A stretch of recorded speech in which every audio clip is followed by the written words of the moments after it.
Bien-aimés dans le Seigneur, que la paix soit avec vous. Nous l'avons annoncé tout à l'heure, à partir de ce matin, nous entrons dans la période dite de l'Avent, c'est-à-dire les 4 semaines qui nous conduisent vers la fête de la Nativité. Et selon qu'il est de coutume, il arrive donc que pendant cette période, nous soyons amenés à lire et à relire les mêmes textes, parce que ce sont les mêmes textes qui nous parlent de ces événements, qui nous préparent à accueillir Jésus-Christ, le Sauveur du monde. Je ne parle pas d'accueillir l'enfant Jésus, parce que l'enfant Jésus ne vient plus. Il est venu enfant une fois, et c'est fini. Il est Sauveur, il est Seigneur. Et il viendra comme juge à un moment donné. Il est donc bon de se préparer maintenant à l'accueillir. En lisant ces 2 textes, je voudrais simplement nous inviter à faire nôtre le verset 2 de Matthieu chapitre 3, l'interpellation qui y est contenue. C'est elle qui constitue le sujet de notre méditation ce matin. Répentez-vous, car le royaume des cieux est proche. Répentez-vous, car le royaume des cieux est proche. Les 2 textes semblent nous dessiner 2 temps, 2 mouvements. Et curieusement, les 2 commencent par la même expression. Sophonie chapitre 3 verset 9 commence par « alors ». Matthieu chapitre 3 verset 1 commence par « en ce temps-là ». C'est exactement la même signification. Alors, qui est constituée de la préposition « à », accent grave, laquelle préposition introduit un complément circonstanciel de temps et l'adverbe lors, L-O-R-S, qui signifie le moment, le temps indiqué. Matthieu dit bien en ce temps-là. Nous avons donc ici dans nos deux textes deux temps. Ce que nous pouvons considérer comme le temps avant, le temps des hommes et le temps après, qui peut être ou qui est le temps de Dieu. Dans le texte, le temps avant, le temps des hommes, semble être caractérisé par un certain nombre d'attitudes, de pratiques, de comportements. C'est le temps de l'arrogance, de l'orgueil. C'est le temps du mépris. Et quand il y a arrogance, quand il y a orgueil, quand il y a mépris, nécessairement, il y a de l'autre côté, il y a inquiétude, il y a terreur, il y a humiliation, il y a frustration, il y a aigreur. Nous vivons dans un pays où on a l'impression que les proportions d'orgueil que nous vivons aujourd'hui n'ont jamais été connues ni atteintes avant. Les proportions d'arrogance, de défiance, de mépris, parce qu'on a l'impression que certains sont de la caste des invulnérables, des intouchables. Rien ne peut leur arriver. Le temps avant, c'est le temps des divisions, le temps des castes, des clans, des clivages, le temps des égoïsmes, le temps des appétits démesurés, le temps avant. C'est le temps du chacun pour soi. Nous avons parlé de l'égoïsme. Nous devrions peut-être parler de l'égotisme. C'est-à-dire, le temps où les égos sont surdimensionnés. Le temps où, parfois, on se regarde par des lorgnettes.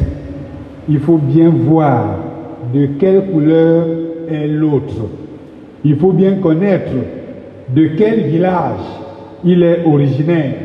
Il faut bien voir à quel parti il appartient. Il faut bien voir avec qui il cause, avec qui il mange, avec qui il marche. Mais nous ne nous rendons même pas compte que dans un pays comme le Cameroun, hier par exemple, la consonance des noms suffisait pour qu'on identifie l'origine ethnique et tribale de quelqu'un. Aujourd'hui, il est impossible de savoir d'où vient quelqu'un par son nom. Parce que les Mbok, qui hier étaient les noms Bassa, vous en rencontrez chez les Mundam au nord. Les Aladji, qui auraient pu être les noms des nordistes, vous en rencontrez à Babimbi, vous en rencontrez chez les Sawa. Les Atangana, vous en rencontrez chez les Baham. Les Mbunk, vous en rencontrez à Yokaduma, à Sangmilima et à Ebolova. Il n'est donc plus possible aujourd'hui, parce que quelqu'un s'appelle tel, de dire que il vient de tel village. Ce n'est plus possible. Faites-moi un micro, s'il vous plaît. Faites-moi un micro. Donc, aujourd'hui, il n'est pas possible de s'enfermer encore dans cette division. Et j'aime cette expression, le babimbisme. On a développé cette histoire du babimbisme qui voudrait que souvent, quand on se rencontre comme ici, qu'on sache qui est de quel babimbi. Parce que pour vous autres qui n'êtes pas babimbi, vous êtes malheureux. Parce que vous n'allez rien comprendre à rien de tout ce que j'ai dit là. Mais les Babimbi se comprennent. Ils savent que tel est Babimbi 1, l'autre est Babimbi 2. Il est Babimbi 2 parce que c'est son frère. Il parle comme ça parce que c'est le cousin de l'oncle, de la tante de son grand-père. Et on se perd dans des futilités qui ne nous permettent même pas de vivre simplement notre foi chrétienne. Le temps avant, c'est le temps des divisions, des égoïsmes. Le temps avant, le temps des hommes, c'est le temps des lèvres impures, le temps des calomnies, le temps du mensonge, le temps de l'idolâtrie, le temps des chemins tortueux, le temps où l'on ne se regarde pas dans les yeux, où l'on ne se dit pas la vérité. Voyons ce que dit le verset 13. Les restes d'Israël ne commettront point d'iniquité. Ça veut dire que pendant que l'auteur parle, les restes d'Israël sont en train de commettre d'iniquité. C'est le temps avant. Et ils ne diront point de mensonge. Ça veut dire qu'ils sont en train de dire du mensonge. Mais il y a un temps où ils ne diront plus du mensonge. Il ne se trouvera pas dans leur bouche une langue trompeuse. Cela laisse supposer que au moment où l'auteur écrit le texte, il se trouve dans leur bouche une langue trompeuse. Bien-aimés dans le Seigneur, le texte de Matthieu dit « Répentez-vous, car le royaume des cieux est proche. » Le temps de Dieu est proche. Le temps où tous nous serons transformés, convertis, changés. Le temps où tous ensemble, nous allons nous mettre à l'unisson dans une adoration du Seigneur avec des lèvres pures. Alors je leur donnerai des lèvres pures. Parce qu'il faut prononcer le nom de Dieu avec des lèvres pures. Et il faut que la prononciation du nom de Dieu vienne d'un cœur pur. Alors, je donnerai au peuple des lèvres pures. Il s'agit ici de peuple au pluriel, une multiplicité de peuples. Il ne s'agit pas d'un seul peuple. Il ne s'agit pas d'un peuple unicolore. Il s'agit d'un peuple multicolore, multiculturel. C'est le temps de l'humilité face ou alors revers de l'arrogance d'hier. C'est le temps de l'unité. Parce que le verset 9 dit « Alors je donnerai au peuple des lèvres pures, afin qu'ils invoquent tous le nom de l'Éternel, pour le servir d'un commun accord. » Il y aura donc un temps où d'un commun accord, le peuple de Dieu servira l'Éternel. Tous, ensemble, dans l'unité. Il y aura un temps de réconciliation, un temps de réparation, un temps de réunification. Parce que, entre-temps, Dieu aura donné son pardon. Il dit, d'au-delà des fleuves de l'Éthiopie, mes adorateurs, mes dispersés m'apporteront des offrandes. Il y a avant un temps de dispersion, mais il y a après un temps de rassemblement.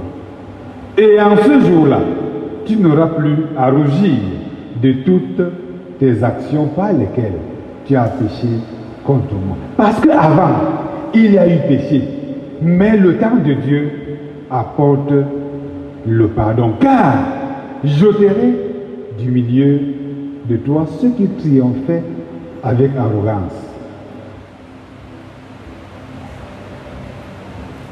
Je laisserai au milieu de toi un peuple humble et petit qui trouvera son refuge dans le nom de l'Éternel. Le temps de Dieu, le royaume de Dieu apporte le pardon et la justice.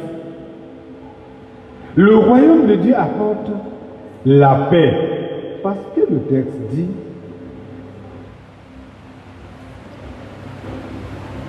Mais ils paîtront, ils se reposeront et personne ne les troublera.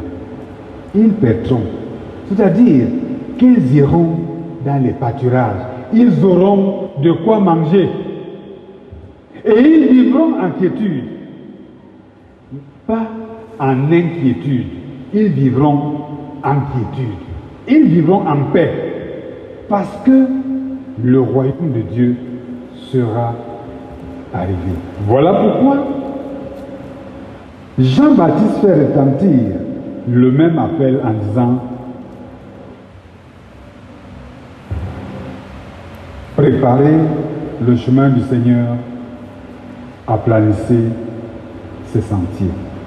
Arrêtons-nous dans une attitude de repentance, dans une attitude de conversion et disposons nos cœurs à accueillir Jésus-Christ qui revient bientôt, non pas comme un enfant, comme un bébé, mais plutôt comme le souverain roi qui juge les vivants et les morts. Repentons-nous, repentez-vous, car le royaume des cieux est proche. Il est probablement plus proche que le 25 décembre que nous comptons encore dans un mois. Le royaume de Dieu est certainement plus proche que la fête de Noël. Le royaume de Dieu est certainement plus proche que dimanche prochain. Le royaume de Dieu est certainement plus proche que la prochaine rencontre, le prochain rendez-vous auquel tu penses. Repentez-vous, car le royaume de Dieu, des cieux, est proche. Amen. La parole de Dieu ce matin nous invite à la repentance parce que le royaume des cieux est proche. Jésus-Christ lui-même dit: voici, je viens bientôt et ma rétribution est avec moi pour payer à chacun selon ce qu'est son œuvre. Inclinons-nous encore dans la prière. C'est toi, Seigneur, qui nous as fait voir la lumière de ce jour et c'est toi qui nous as rassemblés en ton Saint-Lieu pour te célébrer. Nous avons chanté à ta gloire, nous t'avons présenté nos offrandes et nous te disons merci, Seigneur, de les avoir reçues. Nous avons élevé nos voix pour te dire nos préoccupations et nous sommes réjouis de savoir que tu nous as écoutés et tu nous exauces selon ton amour et ta grâce. Nous avons écouté ta parole, mais nous reconnaissons, Seigneur, que nous sommes incapables de la garder et de la mettre en pratique. Grave-la toi-même dans nos cœurs et donne-nous la force, non seulement de la mettre en pratique nous-mêmes, mais aussi de la partager avec d'autres personnes, pour qu'elles produisent en nous et en eux et en elles, ces autres personnes, le fruit que tu attends de ta parole. Merci d'organiser encore pour nous d'autres rendez-vous où nous pourrons nous retrouver devant toi pour te célébrer. Viens toi-même maintenant, Seigneur, renvoyer ton peuple sur ta grâce et ta bénédiction.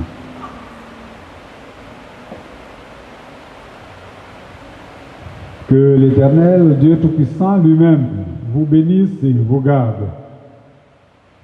Il vous accorde la grâce d'entendre, de garder, de mettre en pratique sa parole et de porter en elle le fruit qui demeure jusque dans la vie éternelle. Qu'il vous conduise lui-même sur les sentiers de la justice à cause de son nom et qu'il fasse pour vous ce qui est bon, ce qui est bien, à la gloire du nom de Jésus-Christ, notre Sauveur et notre Seigneur. Amen. Bon dimanche à tous.